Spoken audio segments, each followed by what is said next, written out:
வணக்கம். நம்ம இப்ப பார்க்க போற தலைப்பு மொழியின் ஒலிகள். முதல்ல மொழி அப்படின்னா என்னன்னு பார்ப்போம்.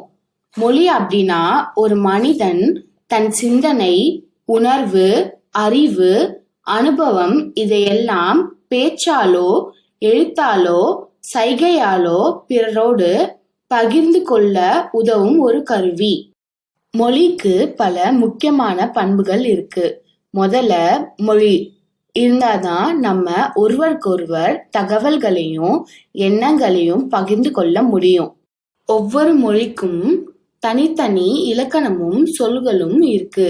ஒரு சமூகத்தின் கலாச்சாரம், வரலாறு, அடையாளம் எல்லாமே அந்த சமூகத்தின் மொழியோடு சேர்ந்து இருக்கும். மொழி பேச்சு, எழுத்து, சைகை மாதிரி பல வடிவங்களில் வெளிப்படும். அதோட நம்ம மனசுல இருக்கிற உணர்வுகளையும் எண்ணங்களையும் வெளிப்படுத்த உதவும். ஒலி அப்படின்னா ஏதாவது ஒண்ணு அதிரும்போது உருவாகி காத்து வழியா நம்ம காதுக்கு வந்து சேரும் சத்தம், அதுதான் ஒலி. ஒலிய மூணா பிரிக்கலாம்: இயற்கை ஒலி, செயற்கை ஒலி, மொழி ஒலி.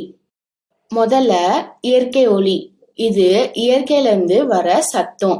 அதுக்கு எடுத்துக்காட்டு பாத்தீங்கன்னா காத்து வீசுற சத்தம், மழை பெய்யுற சத்தம், பறவைகள் கூவுற சத்தம், இடி ஒலி. அடுத்தது செயற்கை ஒலி. இது மனிதர்கள் செய்யற செயலால் உருவாகிற சத்தம்.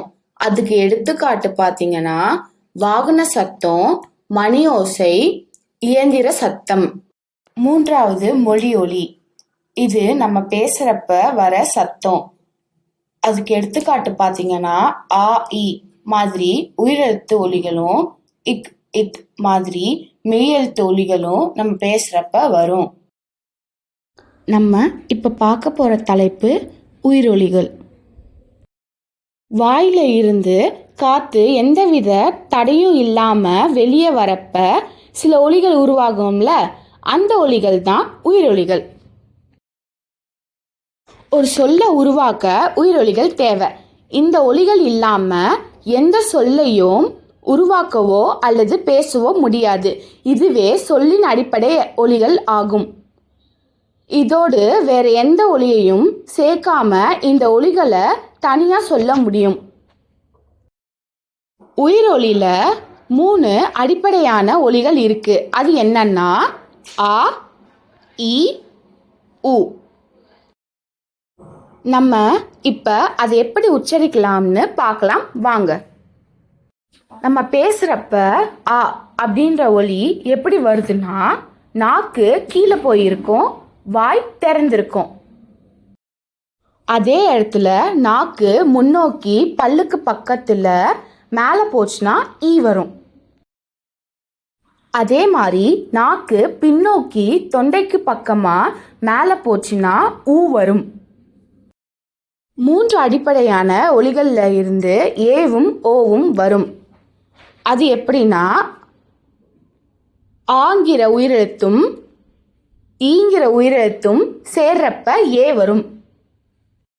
அதே மாதிரி ஆங்கிற உயிரெழுத்தும் ஊங்கிற உயிரெழுத்தும் சேர்றப்ப ஓ வரும். இந்த ஒலிகள் எல்லாம் குறுகிய கால அளவில் ஒலிக்கும். அதனால இது குறில் ஒலிகள் ஆகும். இந்த ஒலிகளை நீண்ட கால அளவில் ஒலிச்சா அது நெடில் ஒலிகள் ஆகும். ஆக மொத்தம் 10 உயிர் ஒலிகள் வரும். அதுல குறில் 5, நெடில் 5. இந்த ஒலிகளுக்கு தனித்தனியா எழுத்து வரி வடிவமும் இருக்கு. நம்ம இப்ப பார்க்க போற தலைப்பு மெய் ஒலிகள். வாயில இருந்து காத்து வெளியே வரப்ப தடப்பட்டு சில ஒலிகள் உருவாகும்ல, அந்த ஒலிகள் தான் மெய் ஒலிகள். மெய்னா உடல். நம்ம உடல் எப்படி உயிர் இல்லாம இயங்காதோ அதே மாதிரி மெய் ஒலிய உயிர் ஒலி இல்லாம ஒலிக்க முடியாது. இப்ப இந்த மெய் எழுத்தை தனியா ஒலிக்க முடியுமா? முடியாது. அதை ஒலிக்கணும்னா உயிரொலியை சேர்த்து இக் அல்லது இக்கு அப்படின்னு ஒலிப்போம். காற்று வெளியேற விதத்தை பற்றி பார்த்தோம். இப்போ உறுப்புகளின் செயல்பாட்டை பற்றி பார்ப்போம். முதல்ல ஈறுதல்னா என்னன்னு பார்க்கலாம். மேலுதடும் கீழுதடும் முழுசா ஒட்டும். இப்பு அப்படின்னு சொல்கிறப்ப காற்று வெடிச்சு வாய் வழியாக வெளியேறும். இது வெடிப்பொலி. இம் அப்படின்னு சொல்கிறப்ப காற்று வாய் வழியாக வராமல் மூக்கு வழியாக வெளியேறும். இது மூக்கொலி. வெடிப்பொலினா என்னன்னு பார்க்கலாம். நாக்கோ உதடோ இல்லை வேற உச்சரிப்பு உறுப்போ வாய்க்குள்ள காற்றை முழுசா தடுத்து நிறுத்துது. அந்த தடை திடீர்னு திறக்கிறப்ப காற்று அழுத்தத்தோடு வெடிச்சு வெளியேறுது. அதனால தான் அந்த ஒலி நமக்கு கூர்மையாக வலிமையாக கேட்கும். இப்பு இத்து இற்று இட்டு இச்சு இக்கு சொல்லி பார்த்தா நமக்கு தெரியும். இப்போ மூக்கொலினா என்னன்னு பார்க்கலாம். வாய்க்குள்ள காற்று போகிற பாதை மூடி இருக்கும். அப்போ அந்த காற்று மூக்கு வழியாக மட்டும்தான் வெளியேறும். அதனால் அந்த ஒலி நமக்கு மென்மையாக மூச்சோடு கலந்த மாதிரி கேட்கும். இம் இந்த் இன் இன் இஞ்ச் இங் சொல்லி பார்த்தா நமக்கு தெரியும். இப்போ மருங்கொலினா என்னன்னு பார்க்கலாம். மருங்குனா ஓரம் இல்லைனா பக்கம்னு சொல்லலாம். காற்று நாக்கு நடுவில் வர முடியாமல் அதுக்கு பதிலாக நாக்கோட இரு பக்கமாக தடை இல்லாமல் வெளியேறும். அதனால் அந்த ஒலி மென்மையாக பக்க வழியாக கேட்கும். இல் இல் அப்படின்னு சொல்லி பார்த்தா நம்மளுக்கு தெரியும். இப்போ வருடொலினா என்னன்னு பார்க்கலாம். வருடுனா தடவுன்னு சொல்லலாம். நாக்கோட நுனி அன்னத்தோட நுனியை ஒரு வாட்டி தட்டி கொஞ்ச நேரம் தடவும். அப்போ சின்ன அதிர்வு ஏற்படும். அந்த நேரத்தில் காற்று வெளியேறப்ப ஒலி உண்டாகும். அதனால தான் அதை வருடொலின்னு சொல்லுறோம். இர் அப்படின்னு சொல்லி பார்த்தா நமக்கு அந்த சின்ன அதிர்வொலி கேட்கும். இப்போ தொடரொலினா என்னன்னு பார்க்கலாம். நாக்கோட நுனி அன்னத்தோட நுனியை கொஞ்சம் பின்னாடி போய் வளைஞ்சு தொடாம கொஞ்ச நேரம் தொடர்ந்து இருக்கும். அப்போ காற்று நாக்கோட இரு பக்கமாக தடை இல்லாமல் வெளியேறும். அதனால மென்மையான ஒரு ஒலி கேட்கும். அதுதான் தொடரொலி. இல் அப்படின்னு சொல்லி பார்த்தா நமக்கு அந்த தொடரொலி கேட்கும். இப்போ அரை உயிரொலினா என்னன்னு பார்க்கலாம். உயிரொலி மாதிரி வாயை முழுசாக திறக்காம வாயை கொஞ்சம் மட்டும் திறந்தா போதும். அப்போ காற்று மெதுவாக மென்மையாக வெளியேறும். அதனால் அந்த ஒலி உயிருக்கும் மெய்க்கும் நடுவில் இருக்கும். இவ் இ அப்படின்னு சொல்லி பார்த்தா நமக்கு தெரியும். காற்று வெளியேற விதத்தை பற்றி பார்த்தோம். இப்போ உறுப்புகளின் செயல்பாட்டை பற்றி பார்ப்போம். முதல்ல ஈறுதல்னா என்னன்னு பார்க்கலாம். மேலுதடும் கீழுதடும் முழுசா ஒட்டும்.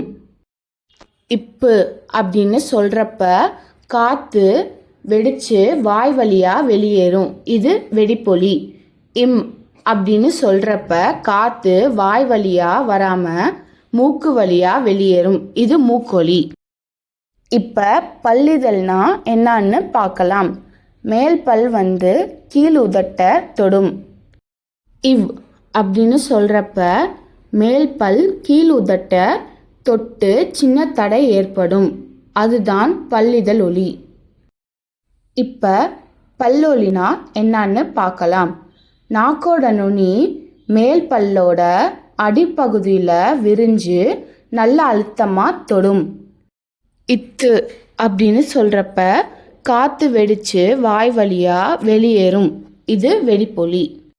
இந்து அப்படின்னு சொல்கிறப்ப காற்று வாய் வழியாக வராமல் மூக்கு வழியாக வெளியேறும். இது மூக்கொலி. இப்போ நுனி அன்ன ஒலினா என்னான்னு பார்க்கலாம். நாக்கோட நுனி மேலே போய் அன்னத்தோட நுனியை தொடும். இற்று அப்படின்னு சொல்கிறப்ப காற்று வெடித்து வாய் வழியாக வெளியேறும். இது வெடிப்பொலி. இன் அப்படின்னு சொல்கிறப்ப காற்று வாயில் வராமல் மூக்கு வழியாக வெளியேறும். இது மூக்கொலி. இல் அப்படின்னு சொல்கிறப்ப காற்று நாக்கோட இரு பக்கமாக தடை இல்லாமல் வெளியேறும். இது மருங்கொலி. இர் அப்படின்னு சொல்கிறப்ப ஒரு வாட்டி தட்டி தடவி சின்ன அதிர்வோட காற்று நாக்கு நடுவில் வெளியேறும். இது வருடொலி. இப்போ பின் நுனி அன்ன ஒலினா என்னன்னு பார்க்கலாம். நாக்கோட நுனி மேலே போய் அன்னத்தோட நுனியை கொஞ்சம் பின்னாடி போய் தொடும். இட்டு அப்படின்னு சொல்கிறப்ப காற்று வெடித்து வாய் வழியாக வெளியேறும். இது வெடிப்பொலி. எண்ணு அப்படின்னு சொல்கிறப்ப காற்று வாயில் வராமல் மூக்கு வழியாக வெளியேறும். இது மூக்கொலி. இல் அப்படின்னு சொல்கிறப்ப வளைஞ்சு தடவும். காற்று நாக்கோட இரு பக்கமாக தடை இல்லாமல் வெளியேறும். இது மருங்கொலி. எள் அப்படின்னு சொல்கிறப்ப வளைஞ்சு தொடாமல் கொஞ்ச நேரம் தொடரும். அப்போ காற்று நாக்கோட இரு பக்கமாக தடை இல்லாமல் வெளியேறும். இது மருங்கொலி.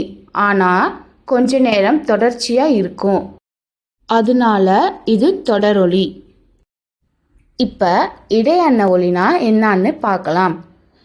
இடை அன்னத்தை வேற எப்படி சொல்லலாம்னா நடு அன்னம் இல்லாட்டி வன் அன்னம்.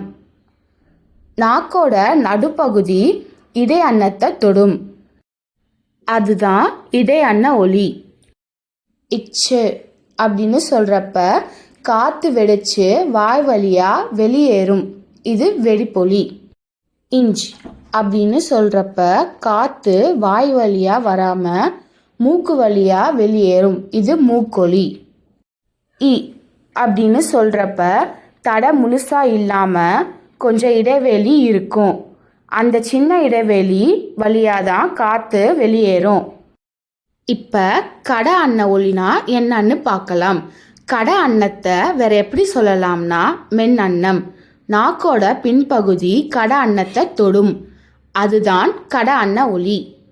இக்கு அப்படின்னு சொல்கிறப்ப காற்று வெடிச்சு வாய் வழியாக வெளியேறும். இது வெடிப்பொலி. இங்கு அப்படின்னு சொல்கிறப்ப காற்று வாய் வழியாக வராமல் மூக்கு வழியாக வெளியேறும். இது மூக்கொலி. காற்று வெளியேற விதத்தையும் உறுப்புகளின் செயல்பாட்டு பற்றி பார்த்தோம். அதில் பார்த்தீங்கன்னா ஈறுதல் ஒலியான இப்பு இம்மு ஒலிக்கிறப்ப எந்தவித குழப்பமும் இருக்காது. பல்லிதழ் ஒலியான இவ் ஒலிக்கிறப்ப எந்தவித குழப்பமும் இருக்காது. பல்லொலியான இத்து இந்து ஒலிக்கிறப்ப எந்தவித குழப்பமும் இருக்காது. பின்னுனி அன்ன ஒலியான இட் ஒலிக்கிறப்ப எந்தவித குழப்பமும் இருக்காது. இதே போல் இடை கடை அன்ன ஒலிகளை ஒலிக்கிறப்ப எந்தவித குழப்பமும் இருக்காது. ஆனால் நுனி அன்ன ஒலியான ரா ஒலியை ஒலிக்கிறப்ப குழப்பம் இருக்கு. இதே மாதிரி நமக்கு நா லா ஒலியை ஒலிக்கிறப்ப குழப்பம் இருக்கு. இப்போ குழப்பத்தை எப்படி சரி செய்யலாம்னு பார்க்கலாம்.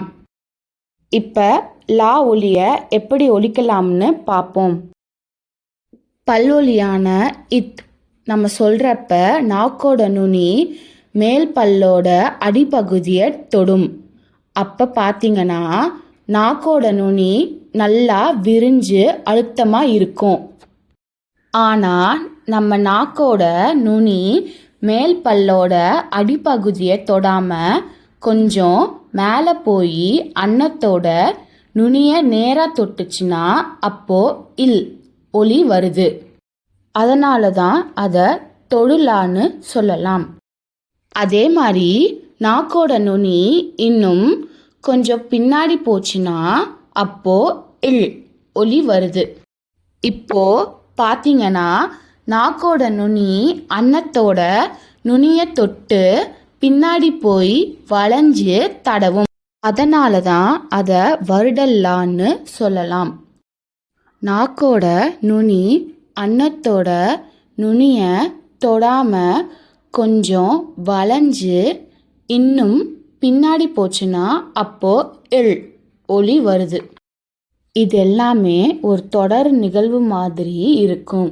அதனால தான் அதை சிறப்புலான்னு சொல்லலாம். இப்போ நான் ஒலியை எப்படி ஒலிக்கலாம்னு பார்ப்போம். பல் ஒலியான இந்துன்னு சொல்கிறப்ப நாக்கோட நுனி மேல் பல்லோட அடிப்பகுதியை தொடும். அப்போ பார்த்தீங்கன்னா நாக்கோட நுனி நல்லா விரிஞ்சு அழுத்தமாக இருக்கும். இத்துன்னு சொல்கிறப்ப காற்று வாய் வழியாக வெளியேறும். இந்துன்னு சொல்கிறப்ப காற்று மூக்கு வழியாக வெளியேறும். ரெண்டு ஒலியுமே ஒரே இடத்துல உருவாகும். அதனால தான் இந்த ஒலியை தன்னகரம்னு சொல்லலாம்.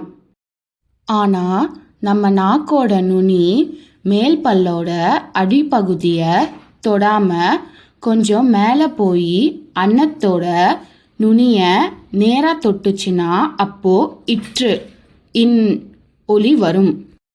இற்றுன்னு சொல்கிறப்ப காற்று வாய் வழியாக வெளியேறும். இன்னுன்னு சொல்கிறப்ப காற்று மூக்கு வழியாக வெளியேறும். ரெண்டு ஒலியுமே ஒரே இடத்துல தான் உருவாகும். அதனால தான் இன் ஒலியை ரன்னகரம்னு சொல்லலாம்.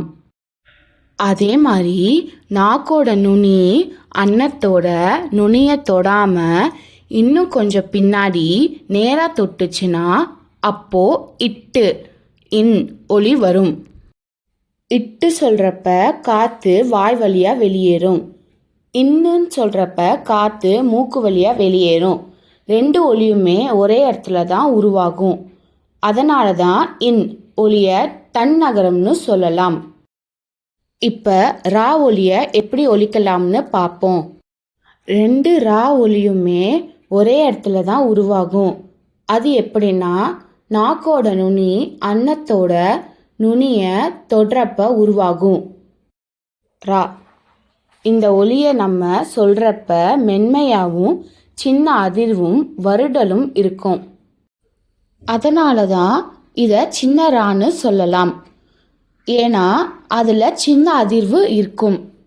ரா இந்த ஒலியை நம்ம சொல்கிறப்ப வலிமையாக இருக்கும். அதிர்வும் ஆடலும் இருக்கும்.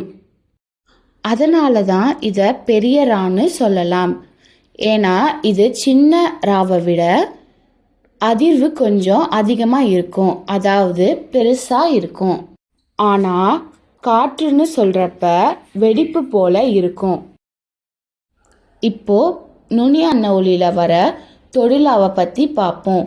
சில நேரத்தில் இந்த தொடுலா ரன்னகரமாகவும் இற்றாகவும் மாறும். அதுக்கு சில எடுத்துக்காட்டு பார்ப்போம். நல் நன்மை, மெல் மென்மை, கல் கற்க, நில் நிற்க, முயல் முயற்சி, பயில் பயிற்சி. இப்போ பின்னுனி அன்ன ஒலியில் வர வருடல்லாவை பற்றி பார்ப்போம். சில நேரத்தில் இந்த வருடல்லா தன்னகரமாகவும் இட்டாகவும் மாறும். அதுக்கு சில எடுத்துக்காட்டை பார்ப்போம். உள் உண்மை, வெல் வெண்மை, கேள் கேட்க, மீள் மீட்க, ஆள் ஆட்சி, புரள் புரட்சி. இந்த மாற்றம் எல்லாம் எதனால் நடக்குதுன்னு வேற ஒரு காணொளியில் பார்ப்போம். இப்போ நுனி அன்ன ஒலிகளுக்கு இடையே இருக்கிற ஒற்றுமையை பற்றியும் பின்னுனி அன்ன ஒலிகளுக்கு இடையே இருக்கிற ஒற்றுமையை பற்றியும் பார்த்தோம். இப்போ மெய் ஒலிகளோட தன்மை அப்புறம் உருவாகும் இடத்த வச்சு எப்படி பிரிக்கலாம்னு பார்க்கலாம். நம்மளால் மெய் ஒலியை தனிச்சு சொல்ல முடியாது. அதனால ஆ ஒலியை சேர்த்துக்கலாம். வெடிப்பொலிய கட அன்னத்தில் இருந்து ஈறுதல் வரைக்கும் சொல்கிறப்ப கசட ரத்தப அப்படின்னு சொல்லுவோம்.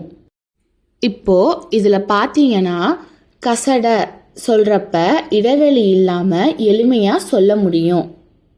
ஆனால் ரத்தப சொல்கிறப்ப கொஞ்சம் இடைவெளி இருக்கும். அதே நேரத்தில் எளிமையாக சொல்ல முடியாது. இதே மாதிரி தான் நமக்கு மூக்கொலியை சொல்கிறப்ப இருக்கும். இதுக்கு காரணம் ட ர த 3 ஒலியுமே பக்கத்தில் இருக்குது. கசட ரத்தப அப்படின்னு சொல்கிறதுக்கு பதிலாக கசட தபர அப்படின்னு சொல்கிறப்ப இன்னும் ரொம்ப எளிமையாக இருக்கும். இந்த ஒலிகளை சொல்கிறப்ப வலிமையாக கேட்கும். அதனால் இது வல்லினம் ஆகும். மூக்கொலியை ஞஞன நமன அப்படின்னு சொல்கிறப்ப மென்மையாக கேட்கும். அதனால் இது மெல்லினம் ஆகும். இதே ஒலியை எழல வரல அப்படின்னு சொல்கிறப்ப மென்மையாக கேட்கும். ஆனால் காற்று சின்ன இடைவெளியில் வரும். அதனால் இது இடையினம் ஆகும். இடையின ஒலிகளை இந்த அடிப்படையில் சொல்கிறப்ப வருடலா இட்டுக்கும் தன்னகரத்துக்கும் கீழே இருக்கும். அதே மாதிரி தொடுலா இற்றுக்கும் ரன்னகரத்துக்கும் கீழே இருக்கும். அப்போ நம்மளால ஒலிகளுக்கு இடையே இருக்கிற ஒற்றுமையை புரிஞ்சுக்க முடியும். ஆக மொத்தம் 18 மெய் ஒலிகள் வரும். அதுல வல்லொலிகள் 6, மெல்லொலிகள் 6, இடை ஒலிகள் 6. இதுக்கப்புறம் ஒரு சிறப்பு ஒலி இருக்கு. அதுதான் ஆயுத ஒலி. இந்த ஒலிய அக்கனான்னு சொல்லலாம். இதோட வடிவத்தை பார்த்தீங்கன்னா 3 புள்ளிகள் இருக்கும். இந்த ஒலிய தனியா ஒலிக்க முடியாது. எப்பயுமே ஒரு வல்லின மெய் ஒலிக்கு முன்னாடி தான் வரும். அப்போ பார்த்தீங்கன்னா அந்த வல்லின ஒலி மென்மையா மாறிடும். எடுத்துக்காட்டு பார்த்தீங்கன்னா அதுன்னு சொல்றப்ப தூ வன்மையா கேட்கும். ஆனா அப்துன்னு சொல்றப்ப அந்த தூ வன்மையா இல்லாம மென்மையா கேட்கும். அதோட இன்னும் 2 கூட்டு உயிரொலிகள் இருக்கு. ஒன்னு ஐ, இன்னொன்னு அவ். மெய்யொலிகள்ல பார்த்தோம்னா அதுக்குள்ள 2 அற உயிரொலிகள் இருக்கு. ஒன்னு எகரம், இன்னொன்னு வகரம். அந்த அற உயிரொலிக்கு முன்னாடி குறில் உயிரொலியான ஆ சேர்ந்து கூட்டு ஒலியா மாறிடும். அதுதான் ஐ அவ். ஆக மொத்தம் உயிரொலிகள் 10, மெய்யொலிகள் 18, ஆயுத ஒலி 1, கூட்டு உயிரொலிகள் 2. இதை தவிர நம்ம மொழியில இன்னும் சில பிற மொழி ஒலிகளுக்காக தனித்தனியா எழுத்துக்கள் இருக்கு. ஆனா இந்த எழுத்துக்களை எல்லா இடத்துலயும் பயன்படுத்த வேண்டிய அவசியம் இல்லை. முக்கியமா மனிதர்களின் பெயர். எடுத்துக்காட்டு பார்த்தீங்கன்னா ராஜ், ஹர்னி, ரமேஷ், வைஷ்ணவி அல்லது இடங்களின் பெயர். எடுத்துக்காட்டு பார்த்தீங்கன்னா ஹைதராபாத், காஷ்மீர், ஜெய்ப்பூர், அசாம் மாதிரி சிறப்பு பெயர்களுக்கு மட்டும் பயன்படுத்தினா நல்லது. ஏன்னா பொதுவான சொல்களுக்கு நம்ம மொழியிலேயே அழகான இயல்பான சொல்கள் இருக்கு. எடுத்துக்காட்டு பார்த்தீங்கன்னா ராஜான்னா அரசன், விஷம்னா நஞ்சு, நஷ்டம்னா இழப்பு, ஹோட்டல்னா உணவகம், ஸ்கூல்னா பள்ளி, பஸ்னா பேருந்து, காலேஜ்னா கல்லூரி, நிஜம்னா உண்மை, டீனா தேநீர், ஜோதினா ஒளி. இப்போ பாருங்க, எல்லா பிற மொழி சொல்களுக்கும் நம்ம மொழியிலேயே தனித்தனியான சொல்கள் இருக்கு.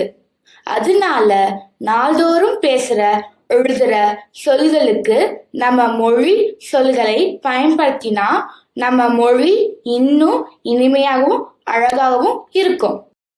இப்போ நாம மொழியின் ஒலிகளை பத்தி தெரிஞ்சுக்கிட்டோம். அதுல உயிரொலிகள், மெய்யொலிகள், ஆயுத ஒலி, கூட்டு உயிரொலிகள், பிற மொழி ஒலிகள் எல்லாமே பார்த்தோம். மீண்டும் வேற ஒரு தலைப்புல சந்திப்போம். நன்றி.